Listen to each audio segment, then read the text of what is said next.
before 8. All right. So welcome everyone. Nick Wagner, Senior. I hope you are doing well on this Sunday night. It's 8 p.m. Eastern, so I'm back with another episode of the Full Potential Podcast. Vivek, I just took a few weeks off. I was on vacation. We had the 4th of July here in the U.S., so we're back with a new episode. I'm thrilled to have you on. So Thank you. we do this. We try to do this every Sunday. I mentioned I had a few weeks off, but we try to interview different guests each week to hear about their unique career journeys, because I am convinced that everyone, no matter where you are in your career, can really learn a lot from others' career journeys and what possibly could be and what others have done.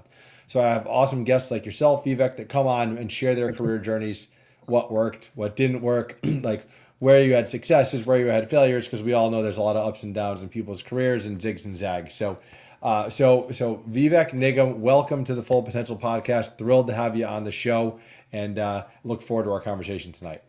Thank you, Nick. Thanks. Really appreciate that you do this.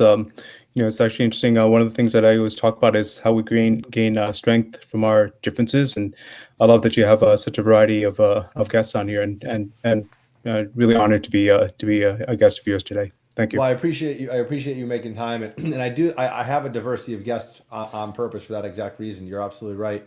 I have people like yourself that have been in the corporate world and the startup world. I have people from nonprofits. I have people that work in the in like the public sector, the private sector, really all types of careers on purpose, because I want everyone to really just see what's out there. So Sure. I think we're gonna have a great conversation about your journey, because it's been super interesting on what you've Thank done you. over your careers. But I always like to start, Vivek, with my question, like who is Vivek, right? So you meet someone at a networking event, or you're at a conference, or Sure. you're running into someone for the first time. When they ask who you are, how do you answer that question? Yeah. I mean, well, let's go to our values. I mean, I would say first of all, I'm a father. I've got two great kids, and I'm a husband. I'm a friend, and I hope my friends would say I'm a friend. And I like to think of myself as a learner and a teacher. And in my journey, that's one of the things I've always kind of explored. Maybe I love that you use the term zigs and zags, and it's just it's something that's taken me sideways on some occasions, just to explore some different things. But yeah, that's basically how I would characterize myself. Yeah, and I love how you lead with that you're a father and a husband, and not what you do for work. So I Thank you. appreciate that. And I say zigs and zags because I mean I'm a perfect example of that. My career path was not one linear way, right? Sure. And I think there's a common misconception that to be successful in your career, you have to know what you want to do since you were a little kid, and fulfill that, and just go up, up, up. And it couldn't be further from the truth. And I think we're going to hear that from you today. Sure. So why don't we actually start going back? Because I love to hear, even though I don't think you have to know what you wanted to do when you grew up. Mhm. I love to hear what people wanted to do when they grew up. So what was the thing that you wanted to do when you were a little kid? Yeah. When you grew up, what was that job you wanted to do? So since the time I was 5 until I was 18 and freshman in college, I wanted to be a doctor. And it's funny because people's perceptions, even today, like most of my life, I would walk into a hospital and people would think I'm a doctor. It's just funny. One day, actually, my mom was in the hospital, and I was leaving. It was like a Saturday, and this guy walks into the elevator with me, my father, my brother there, and he just looks at me and says, "Oh, what are you doing here today?" I'm like, "Do I know you?" And he said, "Oh, you're on the other side today." I said, "I'm visiting my mom." So yeah, maybe I should have been a doctor, but no regrets. When I was in college, I realized that I like biology. I liked sciences, but I had gotten my first computer when I was in sixth grade and didn't think much of it. And my brother and I've got one older brother, and he and I spent all this time on this Apple II Plus computer back in 1980, right? And we were styling because we had disk drives. We didn't have like cassette tapes, and so I probably lost a lot of your audience right there. But that was back in the day. That was something else. And but of course, we spent some time playing games, but we spent a lot of time just learning and being part of the thing, learning AppleSoft Basic, doing these types of things. I just never thought of it as a career. And it was my cousin actually one day who said to me, "Why don't you go study computers? You guys been doing this forever, and you can go to med school anyway if you really want to do that." And so I switched, and that was quite a journey in itself. Um, and then I just kind of never turned back.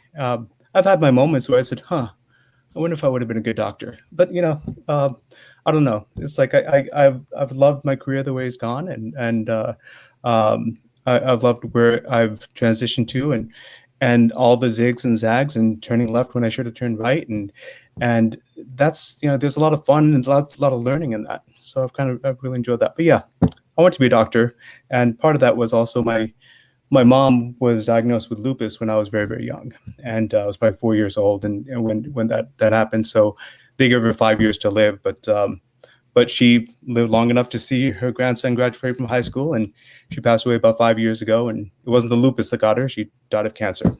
Go figure. But yeah, so that was a driving force for me to say, I see her in and out of hospitals and things like that, and all this care, and I wanted to go fix something, right? I wanted to go be that guy. But yeah, my life took me a different direction. So you mentioned, and I'm sorry to hear your mom. You mentioned college, and you went to college, and you Yeah, for computer science, computer engineering, University of Hartford. Was that expected that you went to yeah, school, went to college after high school? Because and I always ask this question to my guests because I have plenty of people on here that have been super successful not going to college. I have plenty of people on here who've been successful going to college, and I sure. feel that direction that people take is usually driven a lot by their parents. So, what was the expectation for Yeah, you after yeah. high school? Thank you, thank you. I wouldn't be right if I didn't spend a little time talking about my dad. So my dad, pretty amazing guy, and really lived a pretty interesting life. He left India. So I was actually born in India. I came here when I was 4. He left India when I was a year old, and to come here to study because he found an avenue to get here. He came here to study, and realized when he got here that he could have a better life. Right? India back then, in the 70s and 60s, was not the same as it is today. Today's a very different place. But the opportunity here was just immense, and I never realized how hard that was until I got much older and I was married and I had kids. And I can't imagine being away from my family, my wife and kids for 3 years, right? And that's just just something pretty tough to do, right? And a strong Absolutely. person to do. But he ended up, he was big into college, right? He was doing a bachelor's here, and then he already had a bachelor's from India, but he was doing one here. And then in order to stay in the country, he had us on a student visa, so he had to stay being a student. So my father has 3 master's degrees, right? And right, he's just inventive and figured out, hey, this is what I need to do. So he did it. He went to school, he worked. Eventually, we came over here. He kept going to school and doing things like that. We ended up moving a lot because he had to go switch and do another master's over there, go study over there. So I think when I was in third grade, we moved 4 times. But his expectation was very high, and there was not even a discussion. There was no discussion about the fact that you're going to graduate, you're going to go to college. And my father said, no, you're going to keep going to college until you get a PhD. Oh And wow. yeah, that one was a little tough because what happened is he was pursuing a PhD at one point, and because my mom got sick, he ended up never finishing. And I think that was always something that he felt like he would have loved to do. But yeah, college was definitely not an option. Doing a master's eventually made sense, but for me, it was really a practical thing to do. But the PhD, yeah, that was something I was never able to fulfill. I So mean, you still have time for the yeah, PhD, that's true. so Do that. don't rule it out yet, right? Right. Um, so you went to school for computer science. I find it funny that you never even thought that that was a thing, right? You never even Yeah. thought that was an option, even though you were always working with computers and learning Right. computers. So where did that take you? Because I know you've had Sure. multiple startups. You have one now, but you worked for yourself previously. Yeah. So tell us that story about what Great. you finished school and what happened. Yeah. And this is where the zigs and zags really start. So I actually started at UConn, and went to college like a lot of kids and said, man, I know everything. And for a semester, I was pretty good. I knew everything. Um, the next year or so, maybe not as much. So I ended up eventually having to transfer, and I thought about it and said, well, I can continue here, or maybe I should make a change. And I transferred to University of Hartford, and kind of got my head together, right? And it's really a matter of like get your focus back and figure out what are you trying to do. Is this the life you want to live? Is this the career you want to have? And I wasn't really sure exactly what the career was, but as I was making the transition from biology, pre-med to engineering, I remember at one point, I thought, this is easy. I'm smart. I can do anything. And I struggled, right? And I actually had a professor once that said to me, "You're in the wrong field. You should quit and do something else." And I kind of looked at him and I got Wow. pissed off, right? Yeah, right. I mean, he wasn't wrong, but it was kind of a jerk move for him to say that, I think, being an educator. But it was a good learning experience for me. It basically told me, I got to work at this. And I mean, not immediately. Immediately, I said, this guy's a jerk. But after a little while, it was, when he sinks in. So I transferred, and it really then just focused on computer science. And I ended up with a double degree in computer science, computer engineering. And that just honestly kind of happened by accident. It was just those things that when I started the engineering, I think part of me was getting back at that professor saying, hey, guess what? I can do this. But part of me was just like, I just really enjoy this. And I remember I wanted to do a university scholar project at the University of Hartford and went to my advisor, and he kind of looked at me and smiled and said, "Okay, go write up a paper for me and tell me why you want to do this and what you're going to achieve."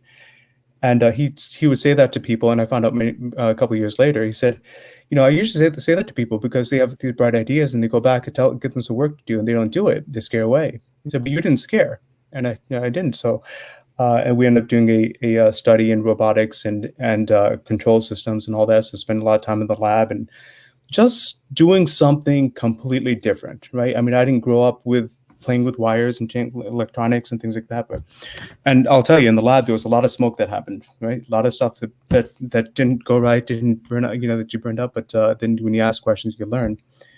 And so going through all that, right, it just kind of started hey, let me try this, let me try this, let me try this.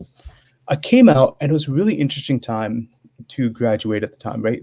On the one hand, there was a lot of companies, they were laying off people left and right.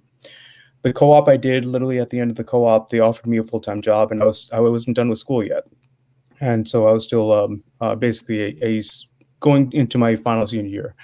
But, economy was terrible. And so I took it, and I said, I'll just finish school part-time. So it took me 5 years to finish school, and that was fine. But I was working at the time and really gave me a lot more focus in school. But the interesting thing was when they offered me that full-time job and I, finally took it and I got there as a full-time employee, they gave me a desk of a guy that was helping me, coaching me throughout the summer while I was a co-op, or an intern, I guess we would call it today. And they had laid him off when he was an older guy. And it just it set with me really poorly, right? Just said, there's so much to do out there, but you don't want to be at the mercy of just this. And that was just one of those foundations. So I spent a couple of years there. I was a nuclear engineer. I was there to do software, but my official title was nuclear engineer. And then I said, in order to do the software, I really need to study this. So I studied the nuclear engineering. I did all these things. But, I had good skills, and I was finding that out because the industry really needed software people at the time. And every now and then I would just raise my hand, just kind of look out there and see, go for a couple of interviews. And one day, I had an offer. I wasn't sure I was going to take it, but guess what? They had another round of layoffs. And I said, hey, I'm going to go. So I went to one of the big bosses and said, one of the big offices, and said, listen, I have a job offer. If I can leave, would you save someone's job? They said, yeah, this is literally a headcount thing. So I said, I'm leaving. And so I left, spent 10 months at that next job. And then I got a call from Southern New England Telephone, of all people, the telephone company. They were building interactive television. Now, for people today, you think about interactive TV, you'll think about Netflix or Amazon Prime. In 1994, there was no such thing, right? And the internet was not in a place where you could stream this type of video over the internet. It just wasn't there. So we were building this thing to send it over the phone lines, the ATM switches and high-speed phone lines, and to set-top boxes on the old cable boxes that used to sit on the TVs. And our test movie was Don Juan DeMarco. I watched that movie 700 times, I think, and as we're testing this, but it got me the taste of, wow, this is high tech, this is cutting edge, this is something new. And the internet was really starting to take shape at that time, right? People didn't have domain names, all this stuff, type of thing, but it was starting to take shape. And I just decided I want to be part of this, right? I grew up in Southington, and I always felt like I was sitting on the sidelines watching the parade go by, right? I mean, it was just the nature of the area. I think it's different today, but at the time it was very traditional. It was Pratt and Whitney was the biggest thing and things like that. So, but I just wanted to break away and go do that. So just I had an opportunity at one point, got introduced to some people down in the DC area, and my wife and I went down and met with them, and she just looked at me and said, "I think this is what you got to do." And I joined them. This company was called Localize. It was a startup. Complete startup. I was the fourth person there, and I talked to them, and we shared some things. I worked from home for a little while from here in Connecticut until my wife finished school, and then we went down there, and I showed up first day at the office in like dress casual. So dress casual for me meant I wore shoes, I had nice slacks on, and like a golf shirt I think it was. And the CEO walks in shorts, sandals, and a t-shirt. I'm like, okay, time to reset, right? And so a little while later, right, we all reset, and we're just having a blast, right? We're there all the time, and a couple years, as startups go, they go up, they go down, things happen, and at one point it was basically, hey, we're going to shut up, right? We're going to shut down, right? I think we don't have any more money. We're not making it. And me and one of the other guys, one of the original founders, we talked to one of our investors and said, we still think we got something here. And he agreed. And he said, I'm going to give you some bridge funding. However, I want massive changes in the company. So in the end, we went down to 4 people. He became the CEO. I became this chief technology officer. And he said, I want you 2 guys, and you guys figure it out. And a couple years later, we sold that company to AOL. But see, the journey is really interesting. Like, I had been in these corporate environments and saw all this stuff happening. Now you're in the startup. And I always love to say, when you're in a startup, the beauty of it is that anytime you sneeze, the whole company moves just a little bit, right? And because you just have that kind of impact. And it was great. It was awesome. I mean, we used to, when we took a break, sometimes we would throw a football up and down the hallway, right? As people were working, it's just like me and one guy were just talking about stuff and doing this. And at the end of the day, we'd always have a Quake tournament, right? Everybody, we had all these games running on our network, and shut all the lights down and put the headphones on and go have a shooting fest, right? But it was a blast. Working 6-7 days a week, it was a regular thing. But it was us against the world, and it was just so impactful, so charging that we just absolutely loved it. The funny story was that we got a call from AOL one day, and they wanted to go to lunch with us, and we said no. We said, and it was kind of funny because, like, you think about it, AOL at the time was still a very innovative company. To us, they were like this dinosaur, this gigantic monster, right? We don't need you. We're good. We're on our way. And so we hung up the phone. And a couple months later, they called us back, said, you guys should really talk to us. And in the end, they ended up buying that company. And we went through the acquisition, went through all that type of thing.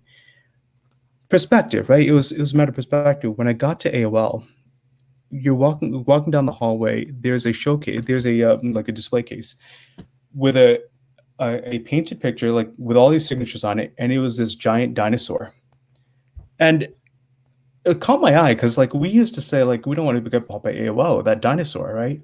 And we looked at this, and basically at one point, Microsoft wanted to buy AOL in their youth. And Steve Case had gotten the whole company together and had them sign this dinosaur, said, we will not be eaten by this dinosaur. I just thought that was great. It's like, there's always a bigger fish, right? So it was just, that journey was amazing. My 1 year that I spent at AOL was just a blast, because the passion that people had, how much they cared about what they were doing.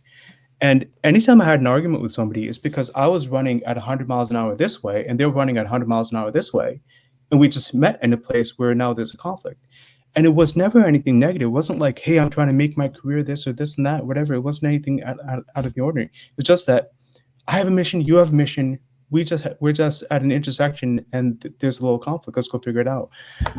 So that's, just thinking about the differences between a large company that's been around for 150 years versus these small companies.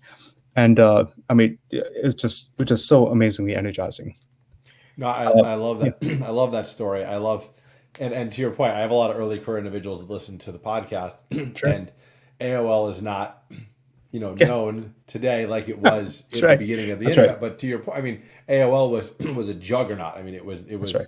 it They was were the the internet Google of the at day. one point. Yeah. Exactly. So the fact that the fact that you said no to when they called you makes me chuckle, and then the fact that you ended up getting bought by them. I mean, that's an awesome story. So I Thank you. love that.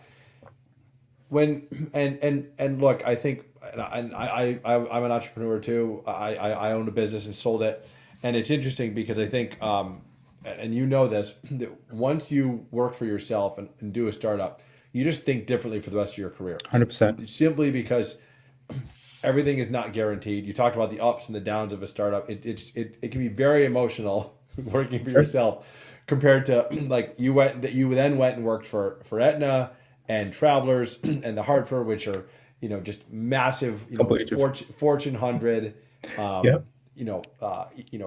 property and casualty, health services companies, which you don't have that emotion that you have from a Sure. startup. So I totally feel you, and I love how you kind of illustrated that to my audience, because I think you gave people a peek into the window of what it looks like, Sure. of working in a startup. So Hmm. you mentioned you went to AOL, which is a pretty common thing when a company buys a startup.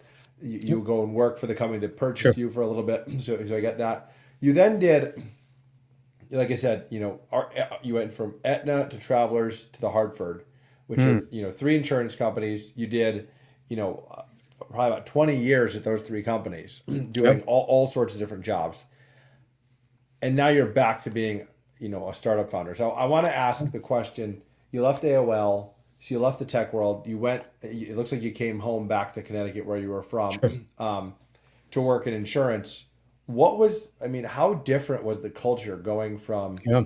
working for Yeah. yourself to Yeah. working for what at the time, right? I know people laugh about this, but at the time, AOL was one of the biggest tech companies Sure. in the world, right? To Yeah. working at three different insurance companies. Like, what? How did the culture Yeah. differ on that journey? Yeah, it's a hard transition, and both back to there and coming back, and I say it's a hard transition, but it's not. It in actual mechanics, it's not a hard transition. It's here, right? And Yeah, it's that journey of like, hey, what am I doing? It's that internal struggle with yourself, the argument with yourself that makes it difficult. Now, interesting thing is when I left AOL, I had five new startups I was going to do. I was ready. And I was working with some people. We had five ideas. We're going to go do this. Okay, thank you, AOL. We've done our time. Loved it here. We're moving on. And 2 weeks later, September 11th happened. Right. So now we're in Washington D.C. We had a beautiful house in suburban Virginia, and not too far from Dulles Airport. And now you're sitting there and watching, and there's no planes flying, right? It was a really strange time, right? And impactful for a lot of people, impactful for us too. I now had two small kids, and my daughter was just a baby, and it's just one of those things that you look and do some retrospective and say, what do I do, and do some introspection and say, hey, what's right for us and what are the things to do. And as I mentioned before, my mom was sick. So I said, let's move back to Connecticut, or at least get closer. When we left Connecticut, I never thought I'd be back. I actually thought the tech world was going to take me to San Francisco or to Boston or DC and these places. I had an offer in Boston, and but we chose to come to Connecticut. I worked for Aetna. It was actually a good position, doing architecture, getting back to tech, and really thought I could make a good impact. And there was more positive than negative. And these are great companies, and they've got some wonderful initiatives that they're doing, and they're getting more and more innovative as we go. So as I'm finding out, and as I found out during my career, it was interesting. When I was at Travelers, I had applied for a position internally, and I didn't get it. And I came in as the person who was doing the hiring. He said, "You came in second." And so I said, well, I want to know, what am I missing? And we talked about, so we went to lunch, and he's telling me all about this, and we were talking about what he liked, what he, what the other guy that they ended up hiring, what he was better at. And the guy ended up becoming my mentor because I just enjoyed the conversation with him so much, and he offered to help, and throughout my time at Travelers, and even beyond for a while, I reached out to him, and he was really great, right? Just gave me a chance to really learn. But he said something funny to me. He said, I don't get it. First 10 years of your career, pretty cool. Next 10 years, not as much. And I always thought that was kind of funny. But the biggest impactful thing for me was trying to understand, how do I navigate the social environment, right? How do I navigate, from meeting with so and so, and then having lunch with this person, and really making people aware of who I am and what my impact is. And I found the work is just your table stakes, right? You gotta be good, right? You have to be doing a great job. You have to be doing those type of things. You have to be making an impact. But there's a next level there of just trying to make sure that people know who you are and people recognize who you are. There's an effort that you need to do. There's a networking that you need to do in order to grow to a certain level. And I started fighting with that, right? And I'm a big believer in the authentic self. And by the way, I apologize. My conversation is going to go zigzag, just like my career went. But there was a TED talk which I listened to years ago. It's pretty old now, but if people have a chance to find it, I think it's really worth finding. It was Neil Pasricha, and he talked about the 3 A's of awesome. And I absolutely love this, 3 A's of awesome. And I always forget one of the A's, so I actually wrote them down. But it's awareness, attitude, and authenticity, right? But you got to listen to TED Talk. It's 18 minutes long. He's just amazing. He does an absolute wonderful job about this, and talks about his life story, how he got there. And what I felt like was happening to me is the awareness I was struggling with, but I was getting it, right? Just understanding where I am and what I'm missing, and I was trying to understand that. Always tried to learn how to be better and the things to do. The attitude was there, but I felt like it was changing. And I don't think it was the right attitude that I wanted. I was still committed to doing hard work, and I was working hard and trying to do good things. But the authenticity is the thing that I started to miss. And this is something you just said. Once you are an entrepreneur, once you do that, it's always in your blood, right? You always think that way, right? And feel something a little different. So, fast forwarding after that conversation, I started to really think, and I was talking to my friend Andrew on the phone one day, and he's asking me if I wanted to go try a startup. And I remember saying to him, Andrew, you don't understand. I spend most of my day trying to figure out how I can get to the next level, how to get to the next title. There was a little pause, and he's an old friend of mine, and he said, am I the only one that thinks that's silly? I said, actually, here's the thing. I stopped chasing the function and why it was important and what I could do as an impact. And I was starting to chase a title or chase the money. And I became unhappy, right? So I started to make changes, and I moved around a little bit internally. And I found I was really chasing something. And I ended up going to Hartford, wonderful company, wonderful people, bounced around a little bit there. And eventually I just said, it's time. I want to make the transition back. And as hard as it was for me to transition from a startup back to corporate world, leaving the Hartford and knowing that I'm not going to have a paycheck for a while was really hard. And again, it was hard up here, right? I made all the plans. I put all the things in place, but it was something that I knew I had to do, and I felt I had to do. But it doesn't come without fear, right? I mean, that's there, but fear to me is not unhealthy. It's just a thing, right? It's a thing that guides you. And I made the change. And after about 2 months, as we saw how things were working, I kind of looked at my wife like, why didn't I do this sooner? Right. And everything's working. We figured it out. And then tax time came around, and I'm looking at our tax returns, and I looked at it and said, oh, we made a lot of money last year. I should go back to work. She said, don't you dare. Right. Right. Because it's a different attitude. It's a different way that it's interesting. Yeah. And you mentioned like the fact that, I mean, you had a great job, right, at a great Yeah. company, paying you great Great career. money, and you decided to leave it. And I think for people that haven't worked for themselves or have never been an entrepreneur, that almost seems like why would you ever do that, right? Correct. What's wrong with you, Vivek? Right.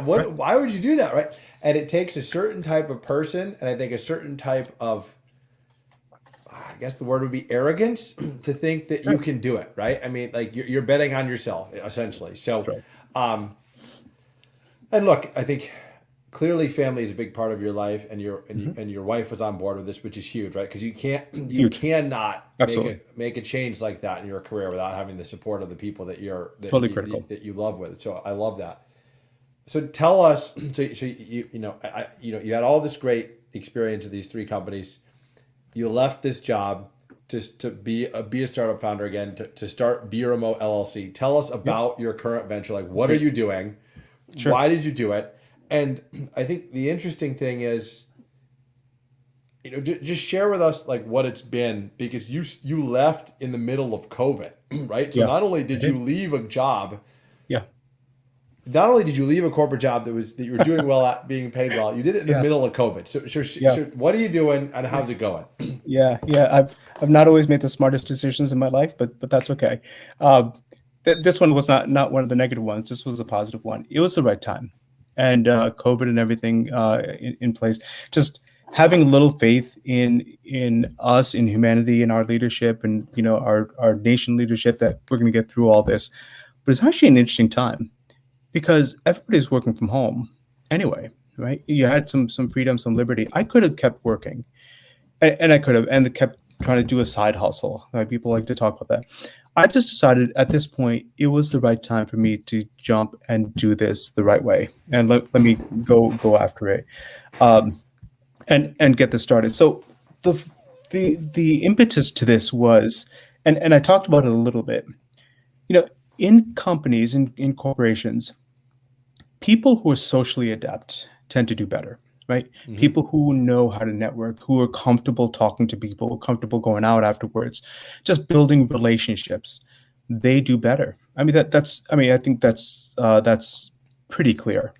Uh, People who don't, they can be very skilled, they can be very useful, they can be doing great work, but they tend to get left behind.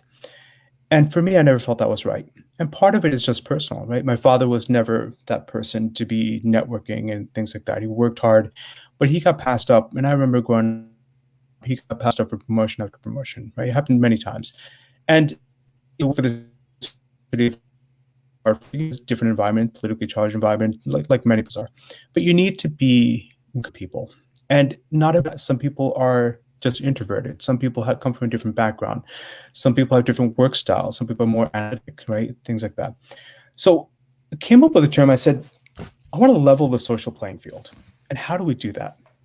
So that's where this started. And at the time, we're really struggling with some people being in the office and some people being in a different office or working from home, because now you're hiring nationwide, you're hiring worldwide, and Mm-hmm. because the talent's everywhere, rather than having to move people. So now this is started. So we said, let's manage that piece first. Let's manage the meeting after the meeting. Let's make a virtual water cooler. Let's do those type of things. Let's just find ways for people to engage on a better level. And it kind of grew from there, right? We just started saying, okay, well, let's look at this piece, and now we're starting to say, well, maybe we can find a better way to communicate company culture, or talk to HR and the human resources challenges that people have.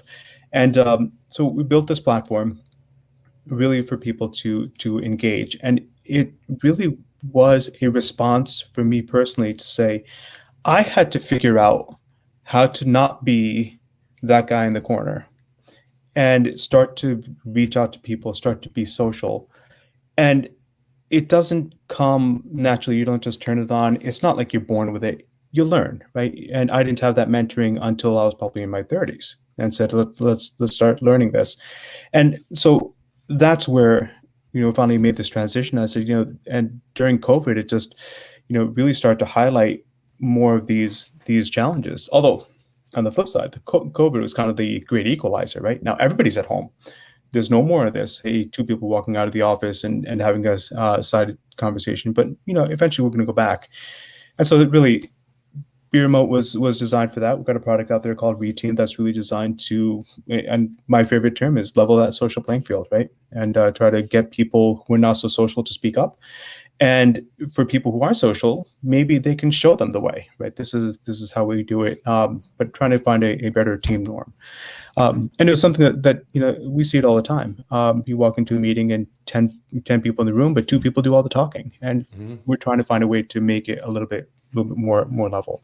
Seeing some good success so far. So it's been a pretty interesting journey. I've learned an immense amount doing a lot of research. And the other thing that we're seeing is, like, over the next couple of years, it's possible that we'll see job movements like we've never seen before, right? Yeah. After COVID, because people have learned things. And so there's all these type of things that I'm hoping we can help in just a little way. So it is interesting. I think, like many of us, when COVID started in the spring of 2020, none of us really knew what was this going to look like, right? Where was this going to take us?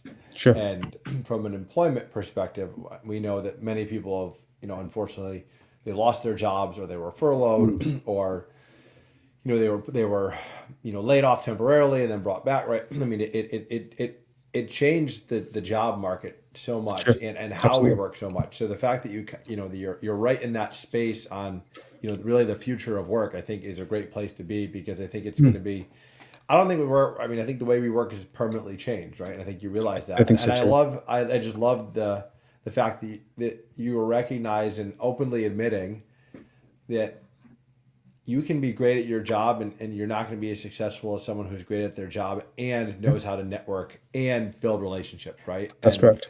I think for a lot of my audience that are, a lot of millennials and Gen Z, growing up with technology, it's a gift and a curse, right? Because it's a gift because you have every answer at your fingertips with Google, Sure. But it's a curse because, a lot of the younger generations, you and I are a little bit older than the Gen Zs. They haven't needed to interact in person or, on a phone call or with video as much, right? Like, 'cause you can text and IM and things like that. And so I think this whole idea of, leveling the social playing field, I love it, because I think we're only going to see more and more of it. So I think that's a great call out.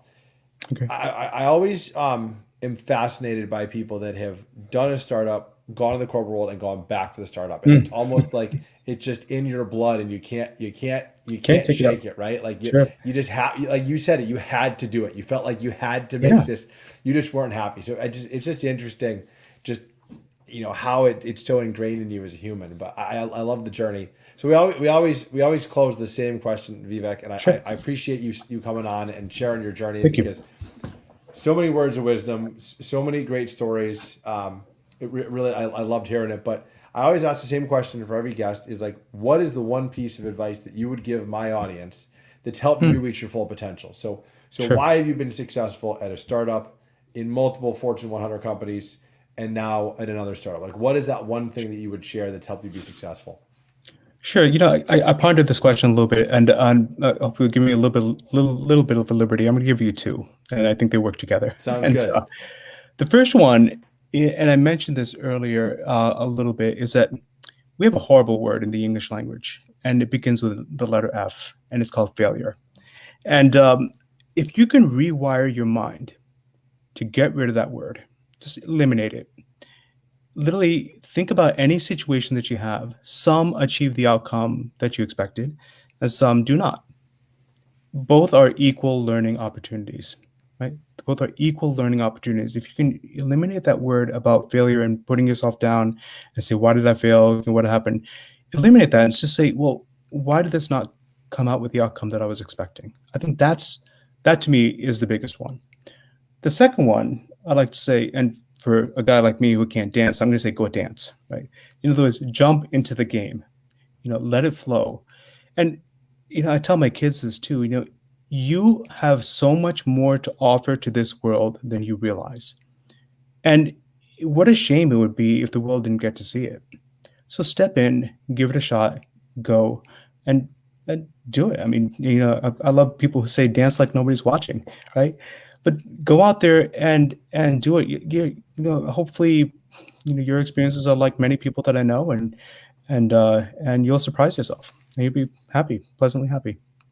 Yeah, I think that's well said. And I, failure is a dirty word, and it's I Yeah. think it's important. I love that you brought it up, and I actually think it's important to try to tell kids to not worry about failing, right? Because I think a lot of us in school are taught like, Yeah. well, you're bad at that, right? You got to be better. Like you failed, Mm. right? Like you didn't do well, right?